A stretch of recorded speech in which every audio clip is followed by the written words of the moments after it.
यापूर्वीच्या सगळ्या निवडणुका युती करूनच केल्या गेल्या भाजप पक्षाने आणि आता स्वबळावर कितपत यश मिळेल? 2019 नंतर आम्ही स्वबळावरच लढवतोय.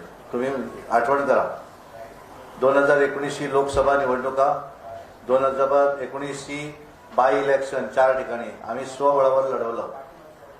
2020 ही जिल्हा पंचायतीच्या निवडणुका आम्ही स्वबळावर लढवल्या. 2021 म्युन्सिपाल्टीची निवडणुका आम्ही स्वबळावर लढवलं आणि गोव्याच्या जनतेनं आम्हाला आशीर्वाद दिला, भरभरून मतदान दिलं आणि आशीर्वाद दिला. आणि त्यामुळे आम्ही ह्या सगळ्या जिंकलेलो आहे. आणि या वेळेला पण आम्हाला पूर्णपणे ज्या तऱ्हेने आजचे रिपोर्ट्स येत आहेत हे जर बघितले तर गोव्याच्या जनतेनं आम्हाला आशीर्वाद दिलेला आहे. आणि फर्स्ट टाइम आम्ही गोव्यामध्ये 40ही मतदारसंघामध्ये निवडणूक लढवलेली आहे.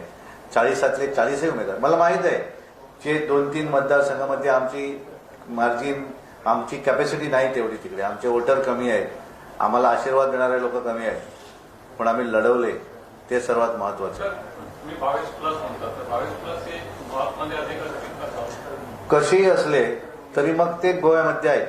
कारण मला सालसेत वेगळा, बारदेस वेगळा, पेडणे वेगळा नाही. भारतीय जनता पार्टी बघताना हे संपूर्ण गोवा असं आम्ही सांगतोय आणि जे येणारे असतील ते संपूर्ण गोव्यामधले असतील. या वेळेला सुद्धा बारदेस तालुका, तिसवाडी तालुका, बिचोली तालुका, पेडणे तालुका, सत्तरी तालुका या सगळ्या तालुक्यामध्ये भारतीय जनता पार्टीचं रिप्रेझेंटेशन असेल एवढं मी ठामपणे सांगतो. I am very much confident. येतोय दोन्ही आम्हाला 22 म्हणजे आम्हाला मेजॉरिटी मिळणार 100%. कोणी काही सांगू दे, 100% मिळणार. Thank you very much.